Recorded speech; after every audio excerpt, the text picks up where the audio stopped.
Hey folks, welcome to today's episode of the Hospitable Hosts podcast. Today we're talking to Toby from the Hospitable team.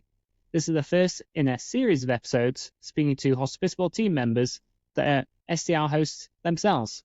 As always, if you like this episode, please do give us a like, a share, a follow, and maybe even a 5-star review wherever you're listening.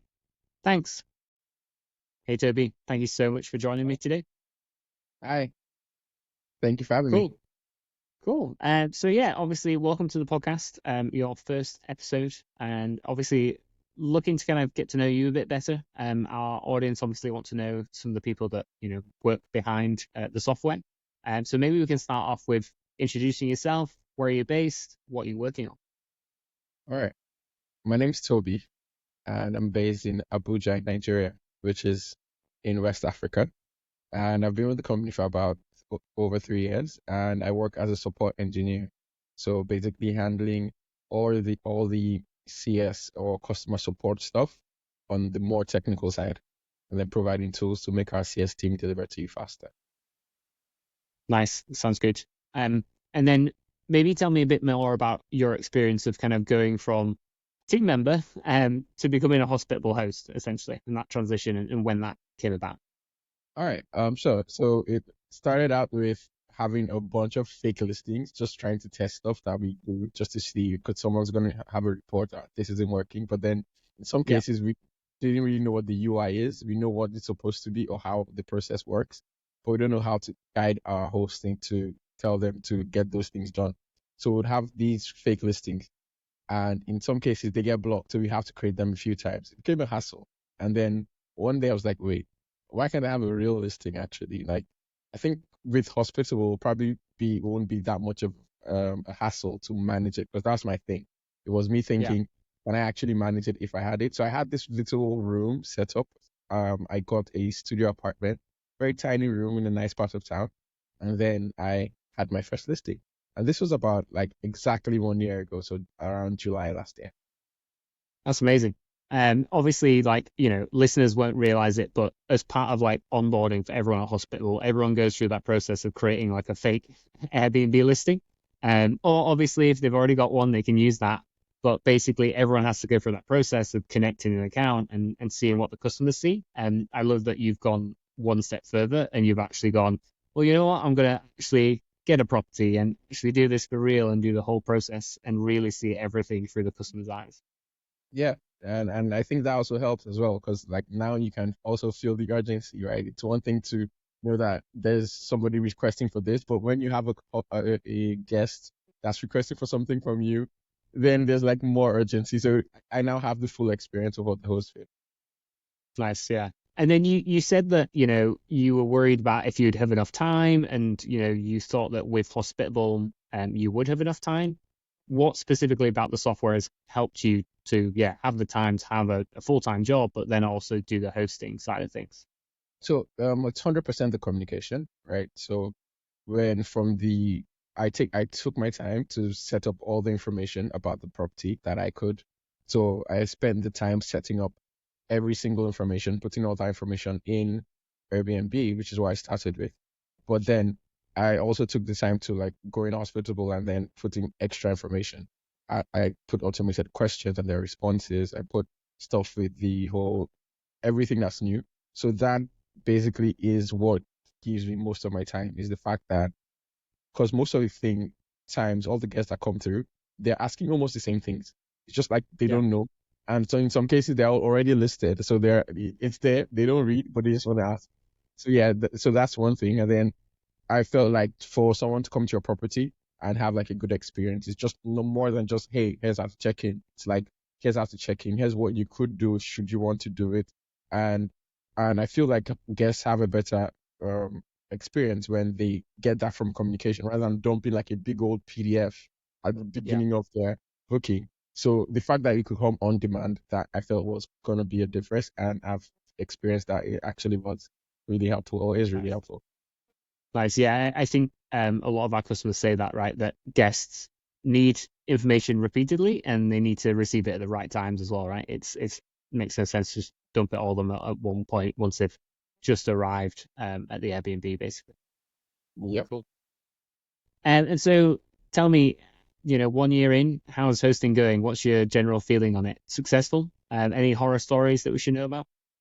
Yeah, also it's going really cool. Like, I think first of all, for the first like couple of months, I think after my first guest checked in, I was like, wait, is that it? Because you know what? I was expecting like there's a lot of hassle. They'll call me and they'll do so many things. They literally Yeah. just saying, got the information I sent them, said thank you. The next automated check-in went out, and then they said thank you, and then they told me that my checkout reminder went out, and then they said thank you. They're checking out, and then that was the end of the whole thing. Like we didn't even get to meet. Nothing. It was insane.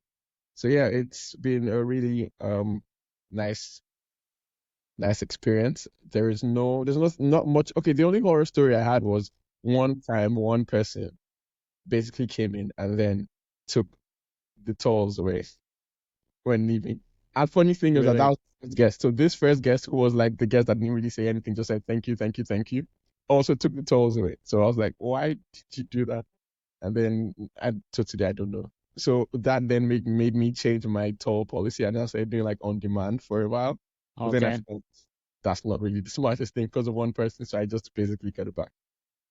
Yeah, Yeah, I that's think that's the story is all this time in hospitality, right? Hotels and short-term rentals having towels stolen. I don't know what it is about people on vacation wanting I towels. But right. I mean, spend all this money and stay in a place just for you to take the toll. That's probably a fraction of what it costs for you to stay one night. But I think it's yeah. just like a souvenir, just to remember that they stayed somewhere. Yeah, you've got to maybe list in the property where you buy your towels from. Maybe they're just really good towels. Tell them where they can go buy them. Valid messaging rule for me. Yeah, exactly. Cool. So, you know, what would you say? Have you any, besides maybe the towels, have you any learnings that you would kind of pass on to other hosts that, end of your first year, if there's anyone that's just starting out themselves, anything that you would kind of, words of wisdom that you'd impart onto other hosts just starting out? Oh, well, for me, it was just like start small, right? Like in my case, there was just that one listing. So it was at the beginning stage, it was very easy for me to get the hang of hosting and what Yeah. matters versus what doesn't matter, right? Because like back in the day, when I started, one of the things I felt would matter was how many streaming services I made available to hosts. And I found in my, at least, jurisdiction, they didn't really care to have 10 streaming services. They just cared that they had at least one. So small things like that, which like I could only have learned from starting out. So start out, but start out small. That way you can learn, and then you now find your optimized point, and then you could scale the optimized setup that you've gotten from there. Nice. Yeah, that makes a lot of sense. And then how about and I don't know if you know too much on this. I don't know if you're kind of keeping up on the local news on short-term rental regulations. But what's the outlook look like in Nigeria around short-term rentals? Is it is there restrictions coming in, or is it pretty laissez-faire right now? Right now, there's no restrictions coming in, and yes, I was on top of that, especially for New York. It was like a Yeah. wow, they just say that, not even do it, and then all the way till they get past legislation and stuff. But over here, there's not much in terms of legislation because it's also something that's not really, uh, would I say, the norm here yet. So we have a Hmm. bunch of short letting, but not everybody. So I think that's the thing. I'll say legislation is still far out. Yeah, that makes sense. Cool. Well, that's good. Hopefully it stays that way for a good while. Okay. Cool. So I was kind of getting back to, Hospitable, the software, and kind of your role. Um, you've kind of talked about automated messaging. Is there any other parts of the software, maybe even ones that are kind of coming down the pipeline that you're really, excited about and looking to kind of utilize more in your own bookings? All things AI. Now the AI Yeah. aspect of everything is really impressive, like the quality of the suggestions. And then one I'm particularly looking forward to is like upsells. So those ones are Mm, really like the fact that a lot of times you have these messaging rules that are already used with custom codes that maybe upsell and offer nights and things of that sort. Those things make a very huge impact. So I'm looking forward to like the AI making those things even smarter. nice. I love that. Yeah, that makes a lot of sense. Obviously, we've got loads coming on AI as well. We won't share details here because whatever we say is probably going to be outdated by the time it gets released. but there's some cool stuff just been released probably, and even cooler stuff on the way as well, which is always exciting. Yeah. Yep. And then what about your your hosting journey? Obviously a year in, you kind of started it because of your role at Hospitable. Do you see yourself, continuing to be a host for years to come? Do you think you're gonna expand your property empire anytime soon? For sure. Like I enjoy it so much. I think like this is something I'm just gonna keep on doing. It's passive. It's interesting. You get to meet nice people. So yeah, definitely. Nice, I love it. Sounds good. Well, let's get your thoughts, Toby, on kind of the need for community with short-term rental hosts. Obviously, hosts within one given area are essentially competing against each other. But I think what we found with a lot of our customers are that they're willing to trade ideas and they're willing to work together. Have you found that the case as well? Yeah, definitely. I'll say the need for community is like a lot, right? You might feel like you're competing with each other, but there's a lot of demand. So that's the thing, is like there's a lot of demand. People want like very specific experiences. So the more you share with hosts around you, the better your experience is, and the more collectively you guys do better in the general sense of things. So yeah, I would say there's a lot of need for community for being part of that group, because again, sometimes bookings, the way they work, are things where you could get people trying to book your property just because they didn't see the Yeah. property beside you. You're booked. You could just accept one of them. So rather than have two of them go, you share that like demand around with your community. So that works for me, and I think it's really important for anybody in this sort of business.